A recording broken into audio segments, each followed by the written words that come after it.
Primeiramente, boa tarde. Nessa palestra a gente vai apresentar os bastidores da Carteira Digital de Trânsito, também conhecida como CDT para os íntimos, né? É um aplicativo desenvolvido pelo SERPRO. Para quem não conhece, o SERPRO é o Serviço Federal de Processamento de Dados, é uma empresa brasileira líder em soluções de TI para o setor público, e é muito provável que você já tenha interagido com soluções do SERPRO. Então, se você declara o imposto de renda, por exemplo, o aplicativo do imposto de renda e o programa declarador de imposto de renda são produtos do SERPRO, desenvolvidos e mantidos pelo SERPRO. Se você tem o passaporte com o modelo novo, né, com o chip, é um outro produto do SERPRO. E a CDT é mais um produto do portfólio de produtos do SERPRO, desenvolvido em parceria com o DENATRAN, que é o Departamento Nacional de Trânsito. Então, o Márcio e eu, a gente vai, ao longo dessa palestra, apresentar a nossa experiência desenvolvendo e mantendo esse produto, desde quando ele surgiu, lá em 2017, desenvolvido com tecnologias nativas, então, né, Java e Kotlin para Android, Swift para iOS. A gente vai falar bastante sobre a nossa migração para Flutter e como foi esse processo de migração, as dores e os prazeres que a gente teve nesse processo, e a gente espera poder agregar bastante aí a respeito de desenvolvimento móvel, de arquitetura de software, e, enfim, espero que seja um bate-papo bem legal.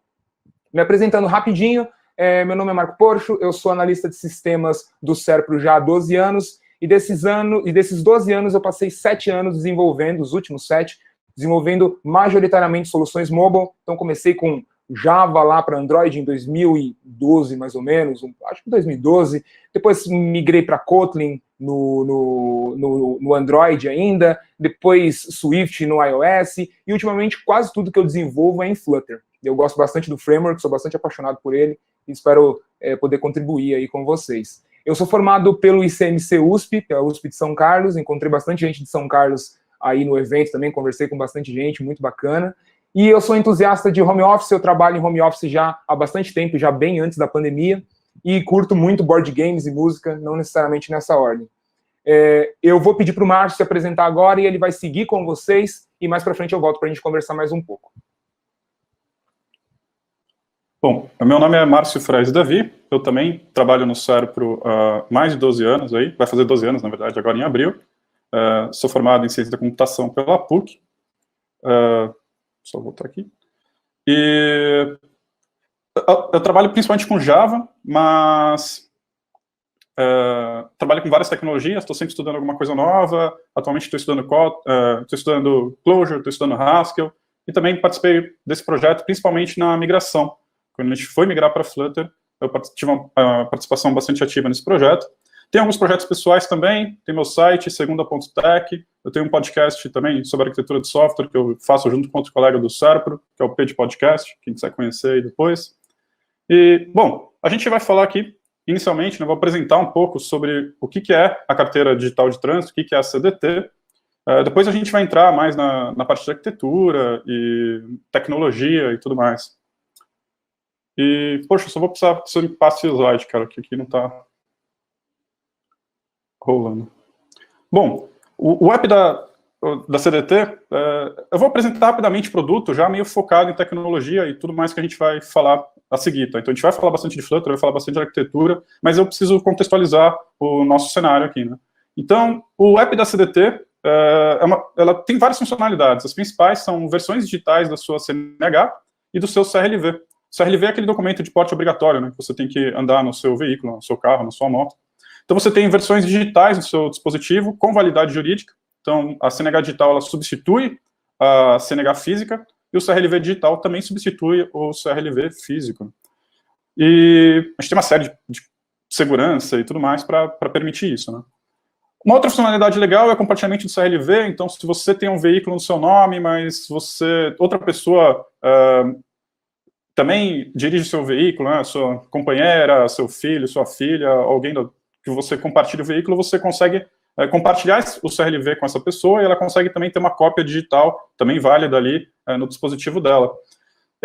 Outra coisa bacana é o pagamento de infrações. Você consegue emitir o boleto ali, você consegue consultar as suas infrações e emitir o boleto para o pagamento delas, e dependendo do cenário, dependendo de quem emitiu, do órgão autuador que emitiu a infração, você consegue, inclusive, pagar com até 40% de desconto. Não é para todas as infrações ainda, mas algumas delas você consegue pagar com até 40% de desconto. Outra funcionalidade legal é a indicação do principal condutor.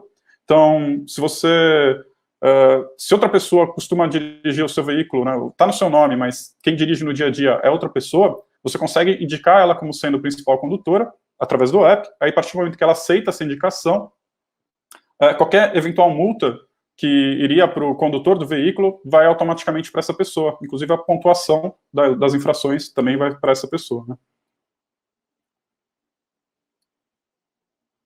Bom, contar um pouquinho do histórico do aplicativo. Ele nasceu em 2017, no final de 2017.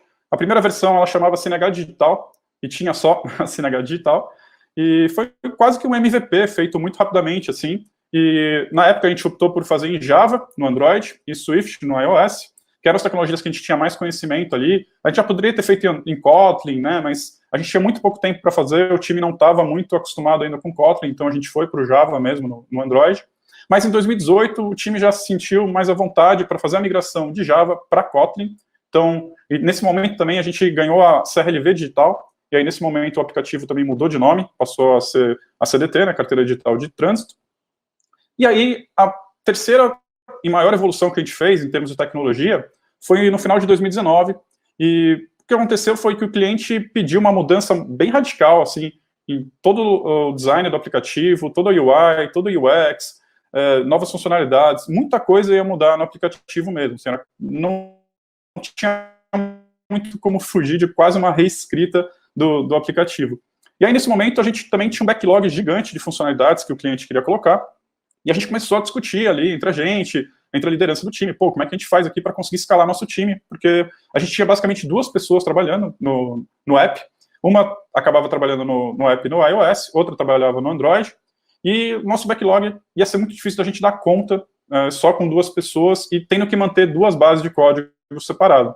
Então a gente começou a tentar procurar alternativas híbridas, a gente cogitou todas as possibilidades que tinha, né? Mas as mais fortes ali na época eram o React Native, e o Flutter já tinha uma versão estável, a 1.0 já tinha sido lançada aí em 2019, e aí a gente optou para ir para essa tecnologia. Vou explicar um pouquinho por quê e como. Depois a gente teve uma quarta versão, que foi uma grande versão ali no final de 2020, que foi quando a gente começou a ter a possibilidade de pagar as infrações com esse desconto aí de até 40%. Mas assim, só fechando o contexto ali da CDT, a gente tem 20 milhões de usuários ativas, usuários utilizando ali mensalmente nosso aplicativo, né? A gente tem uma nota alta na App Store e na Play Store, a gente tem 4.7 para cima, a nossa nota costuma ficar nesse patamar. E no ano passado a gente ganhou o prêmio de iBest de melhor serviço do governo, de acordo com o júri popular. Isso é motivo bastante de orgulho aí para todo o time, né? Para o Donatran e para o Sérgio. Bom, vou contextualizar um pouco o Flutter. Quem é da trilha mobile já sabe, né, e já teve palestra sobre isso, mas eu vou contextualizar já focando na CDT e nas características que foram interessantes, que foram importantes para a gente, no caso da CDT. Bom, o Flutter é um framework da Google para a construção de apps mobile, então isso quer dizer que a gente consegue construir aplicativos nativos para iOS e para Android. Também você consegue fazer aplicações web, né, que rodam ali dentro do navegador, PWAs, e você consegue também gerar desktops, então aplicações para Windows, Linux e Mac, através de uma única base de código. Então você escreve um código e você consegue compilar para todas essas plataformas. A gente não tem interesse hoje em desktop, não faz muito sentido para a gente. Web, a gente ainda não tem o produto web, mas talvez, quem sabe, seja interessante se o cliente um dia solicitar isso. Então, para a gente ter essa possibilidade é legal, mas o nosso interesse maior mesmo era, a partir de uma única base de código, conseguir construir para iOS e para Android. E o Flutter atendia isso muito bem. O Flutter, né, a gente fala Flutter, programa em Flutter, estou desenvolvendo em Flutter, mas o Flutter é só um framework, né, galera? É bom lembrar isso. A linguagem de programação é a Dart, já é uma linguagem bastante antiga, também desenvolvida pela Google. Ela não deu muito certo no começo, assim, pouca gente adotou, tinha até uma versão do Dart para Angular lá atrás. Ela nasceu para ser um substituto ao JavaScript, mas não vingou muito na época. Mas com o Flutter, o time da Google conseguiu achar um nicho ali muito bacana para a linguagem, e a dupla ali, Dart junto com Flutter, e funciona muito bem, a gente vai mostrar um pouquinho para vocês. As duas, Dart e Flutter, são open source, e o Flutter está numa versão estável, ela está, como eu falei, quando a gente lançou a primeira versão da CNH Digital, na época que ainda chamava CNH Digital, o Flutter já tinha lançado a versão 1.0, então faz mais de 2 anos aí, e hoje ela está na versão 2.0.3.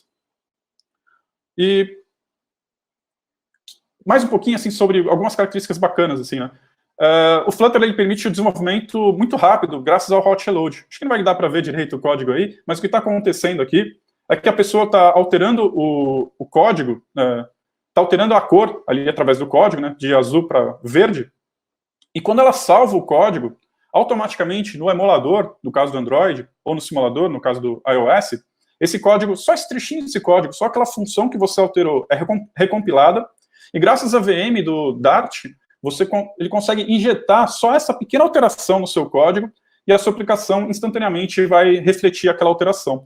Isso é muito, muito útil, é muito legal. E uma coisa, assim, importante é que o estado da aplicação não é alterado. Então, eu tenho um contador lá que está no 0. Mas se ele estivesse no 20, no 31, qualquer coisa assim, esse estado da aplicação não seria alterado. Só seria alterado aquele pequeno trecho do código. Isso é muito útil, muito legal. Inclusive funciona para dispositivo físico. Se eu estou lá com meu dispositivo físico debugando a minha aplicação, é refletido também, não só no simulador, no emulador, mas também no dispositivo físico. Isso é muito massa. Bom, é muito fácil de construir interfaces agradáveis em Flutter, porque o Flutter foi feito para isso. Então, a equipe do Google já pensou desde o início, assim, fazer uma solução focada muito em fazer interfaces bacanas, leves, com animações e que seja muito interativo, que seja muito customizável. Isso é uma coisa muito bacana para a gente, porque o nosso cliente ele quer alta customização da aplicação. Apps desenvolvidos em Flutter, eles têm uma alta performance, porque em tempo de desenvolvimento, o Flutter, o Dart, vai utilizar uma VM, e tem todas as vantagens de utilizar uma VM, hot reload e tudo mais. Só que quando você vai gerar a versão final, o build final, que vai lá para a lojinha, que vai para o usuário final, ele gera um binário, não utiliza mais a VM, e sim cria um pacote binário mesmo da sua aplicação, não tem nenhum interpretador, não tem nada no meio do caminho. Então é muito, muito rápido mesmo. É uma tecnologia bastante utilizada por várias empresas, entre elas o Nubank. Se você é cliente do Nubank, a sua aplicação aí, eu não sei se ela já está em totalidade ou só parcial ainda, mas eles estavam migrando tudo para o Flutter. O Cerebro, que é a empresa onde a gente trabalha, tem várias soluções ali que estão sendo desenvolvidas em Flutter. Eu acho que a CDT foi a primeira que a gente fez em Flutter, mas hoje em dia tem várias outras soluções. O Alibaba também está utilizando o Flutter, e a própria Google tem várias soluções aí utilizando o Flutter. Como é que a gente fez para começar essa migração, né? A primeira coisa que a gente fez foi, eu sentei sozinho ali, conversei com o meu líder, que acho que está assistindo essa apresentação, inclusive, e pedi para ele, falei, não, vamos me dar 2 semanas aí para fazer uma Spike, para fazer uma prova de conceito e tentar experimentar essa tecnologia. E aí eu fiquei sentado lá, sozinho, tentando fazer uma mini versão da CDT, utilizando o Dart e o Flutter. Então, eu peguei as principais funcionalidades, as peças-chave onde a gente sabia que poderia dar problema. Então, por exemplo, a gente utiliza o MLKit para fazer visão computacional, né, para fazer reconhecimento facial da pessoa. A gente faz leitura de QR Code, a gente baixa e criptografa os documentos. A gente sabia que ia precisar fazer uma parte de interação com a plataforma nativa. O Porsche vai explicar daqui a pouco por quê. Então, eu fiz todos esses testes, assim, em 2 semanas e consegui fazer uma mini versão da aplicação. E, nossa, foi muito legal, foi muito fácil. A experiência foi muito legal e eu mostrei para o resto do time e a galera curtiu e começou a estudar e a gente, né, aí chegou um determinado momento que a gente precisava saber se ia migrar ou não e aí todo mundo em conjunto decidiu que ia fazer essa migração. A gente viu que o Dart e o Flutter são tranquilos de aprender, tem uma outra característica ali que o pessoal às vezes teve um pouco de dificuldade, o High Order Functions, né, passagem de parâmetro, de função como parâmetro, retorno de função, né, uma função que retorna uma função, esse callback meio que algumas pessoas tiveram um pouco de dificuldade, mas nada do outro mundo, bem tranquilo. Mas a principal vantagem que a gente já identificou logo de cara era conseguir manter uma única base de código e gerar para Android e para iOS. Essa foi a primeira motivação, assim, para a gente migrar de tecnologia. E, primeiro, logo no começo também a gente percebeu que a gente ia ter que basicamente reescrever o código, assim. Como eu falei, a gente já ia ter que mexer em muita coisa mesmo, a UI toda ia ser alterada, toda a experiência do usuário ia ser alterada, era uma grande reformulação da aplicação mesmo. E aí a gente viu que, logo de cara, que não ia ser uma coisa, vou pegar essa classe aqui escrita em Swift, eu vou criar uma classe similar escrita em Dart. Não ia dar certo muito isso, assim. Então a gente decidiu, assim, todo mundo se juntou, né, foi uma decisão muito difícil mesmo. Todo mundo comprou a ideia, a liderança, o cliente, tal, todo mundo junto, todo mundo estava sabendo tudo que estava acontecendo. E aí a gente decidiu fazer uma reescrita mesmo em Dart.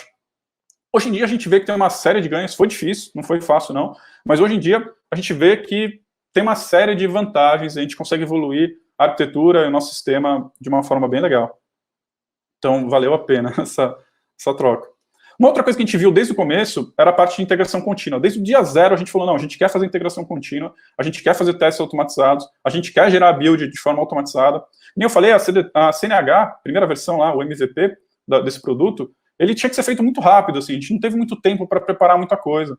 E a gente é uma empresa pública, a gente tem uma nuvem nossa, privada, né, que a gente consegue fazer CI/CD, que a gente consegue fazer, né, builds automatizadas. E, enfim, nosso cenário era GitLab junto com GitLab CI, e a gente optou por essa tecnologia aí para fazer toda... Então, assim, todo o processo de build é 100% automatizado. Até chegar lá na lojinha, a discussão dos testes, é tudo automatizado, tá? Não tem uma intervenção humana no meio do caminho, só realmente liberar o aplicativo lá na loja. A gente utiliza fortemente feature toggles, tanto no back-end quanto no app. A gente evita muito brands, a gente tenta fazer integração contínua o máximo possível, e as feature toggles ajudam muito a gente nisso. E uma outra característica que a gente estava tentando aplicar desde o começo, né, como a gente tem 20 milhões de pessoas utilizando o nosso aplicativo, toda vez que a gente vai disponibilizar uma nova versão, são muitos dispositivos Android, a gente não tem controle total, né, sobre o que as pessoas estão utilizando. Então a gente sempre utiliza a prática de phased release no iOS e staged rollout no Android. Eu recomendo fortemente que quem trabalha com mobile estude sobre isso. Então a gente nunca faz uma publicação para 20 milhões de pessoas de uma vez. A gente publica para 1%, 2%, vai monitorando o nosso back-end, vai monitorando o nosso front-end, utiliza o Firebase ali para também monitorar algumas coisas, Crashlytics, e vai aos poucos incrementando isso e até chegar em 100% das nossas usuárias.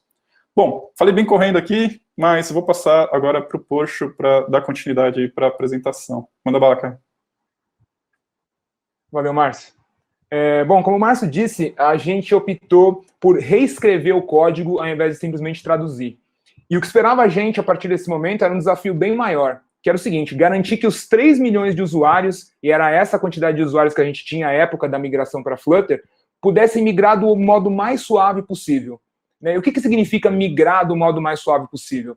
Que os documentos que o usuário tinha baixado na carteira dele estariam presentes, ele não precisaria efetuar login novamente, enfim, uma série de restrições que a gente colocou de como a gente classificaria essa migração como uma migração suave, né? Como o Márcio disse no começo, foi nessa versão em Flutter que a gente introduziu uma repaginação total da interface com o usuário. Então, a gente queria que o usuário se preocupasse só em aprender a utilizar a CDT com essa nova interface, com essa nova cara que a gente estava dando para o produto, né? A migração ela foi tratada como uma feature mesmo dessa versão 3.0. E talvez a feature com a qual a gente gastou mais tempo, mais ainda do que com a repaginação que estava em curso nesse momento.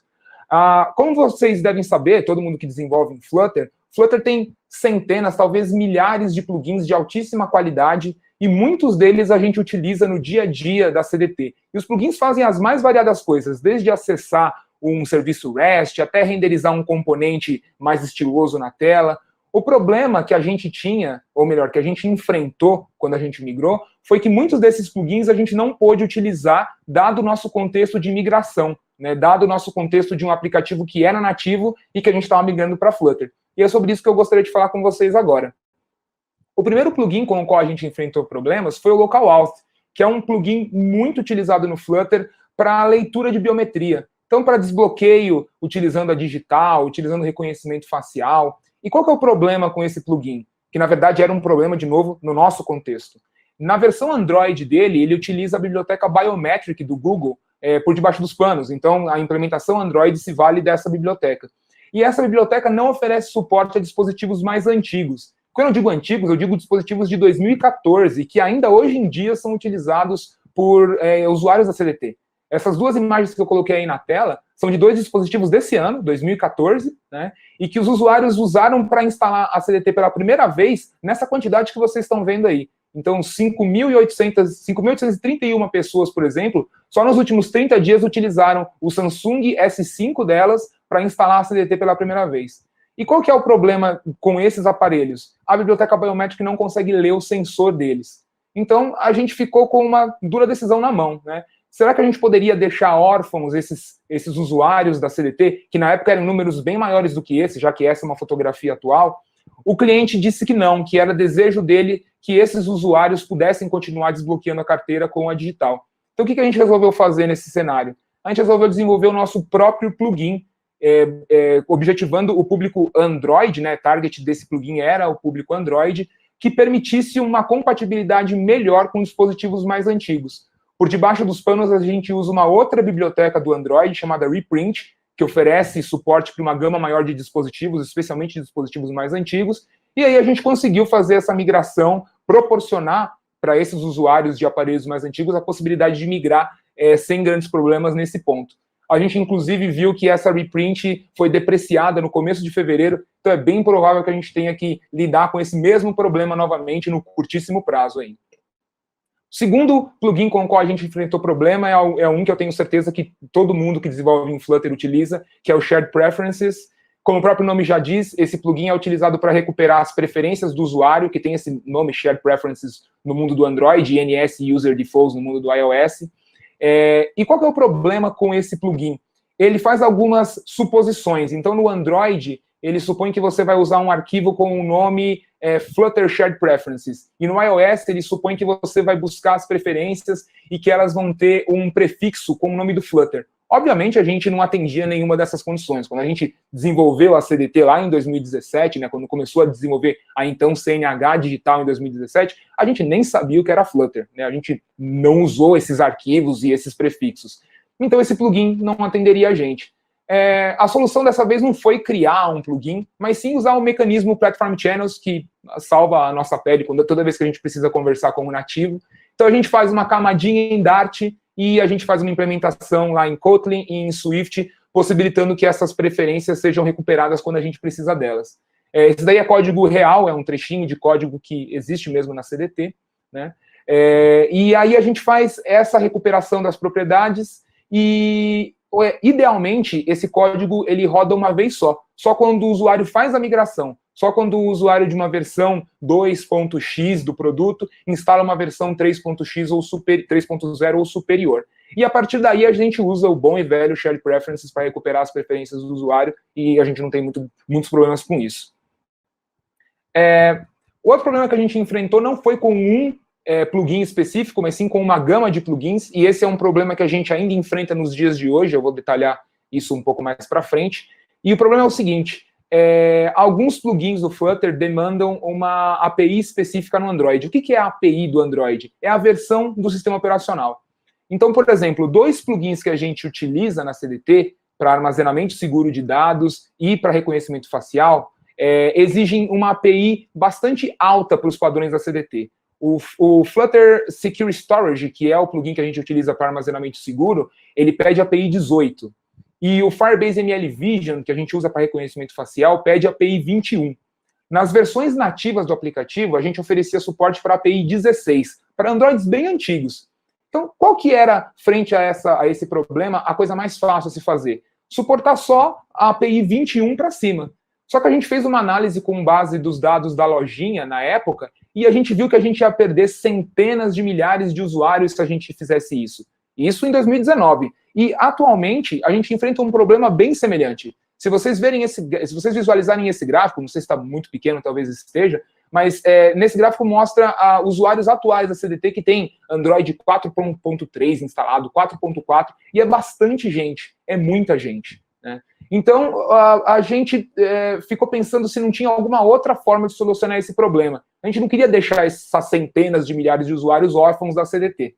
Então, o que a gente decidiu fazer? A gente subiu um pouco a API mínima exigida, de 16 para 18, e com isso a gente perdeu algumas centenas de usuários, mas o cliente estava ok com isso e a gente seguiu dessa forma.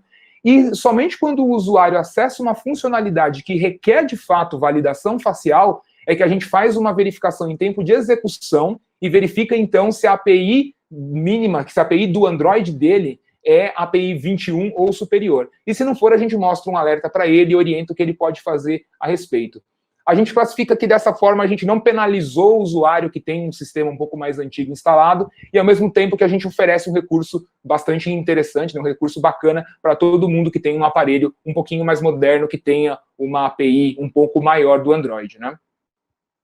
Bom, agora eu vou deixar os problemas um pouco de lado vou falar um pouco mais sobre a arquitetura do aplicativo, especificamente sobre gerenciamento de estados.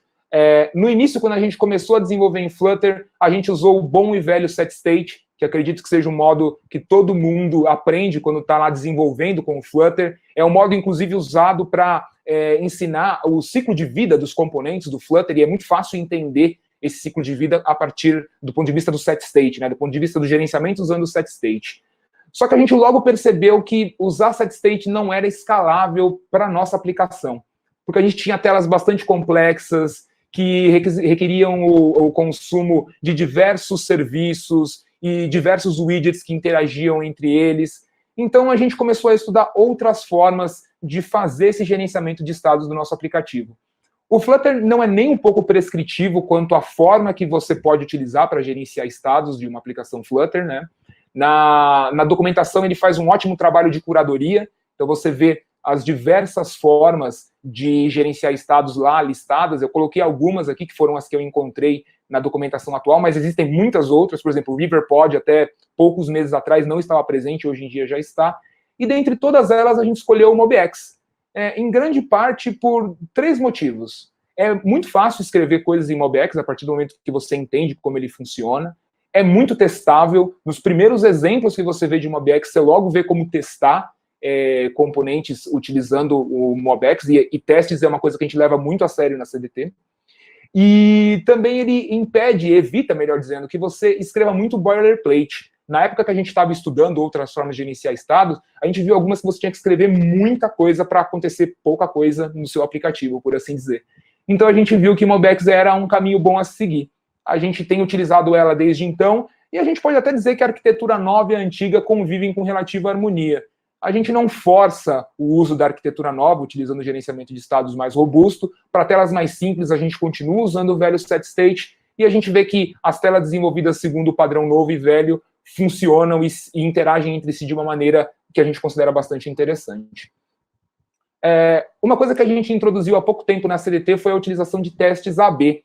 E eles vieram muito para solucionar um problema que a gente tem, e acredito que muita gente tenha também, não só do mundo Flutter, como do mundo mobile em geral, que é a diversidade de aplicativos nos quais o usuário pode instalar uma solução mobile que você disponibiliza nas lojas. Então, principalmente no mundo Android, a gente tem centenas de dispositivos lá disponíveis, e os usuários instalam e acabam enfrentando alguns tipos de problema com modelos bastante específicos. Problemas esses que são muito difíceis de serem antecipados na fase de desenvolvimento até. Por mais que a gente utilize diversos emuladores diferentes, por mais que a gente tenha dispositivos físicos à disposição para poder testar, algumas coisas acabam escapando. E a gente vê no teste AB uma forma de solucionar ou ao menos diminuir esse problema. Então, recentemente a gente introduziu uma nova forma de validação facial, que é utilizada em outros aplicativos do governo também. A gente passou a utilizar lá na CDT. Então, a gente montou um teste AB, e parte dos nossos usuários, um percentual, recebia a forma nova quando tinha necessidade de fazer validação facial, enquanto a outra, um grupo de controle, continuava recebendo a forma antiga. E a gente consegue medir, né, mensurar o quanto de sucesso a mais esses usuários têm em completar a tarefa, que no caso é validação facial, utilizando esse novo componente. Tem sido uma experiência bastante interessante lidar com isso e ver esse experimento dando resultados para a gente conseguindo decidir algumas coisas a partir desses resultados apresentados. A gente utiliza a suíte do Firebase para fazer muita coisa no aplicativo, e a gente utiliza o Firebase A/B Testing para coordenar, montar e coordenar os testes AB dentro do aplicativo. A validação facial veio, assim como outras funcionalidades que foram incorporadas à CDT, através dos comentários da lojinha de aplicativos.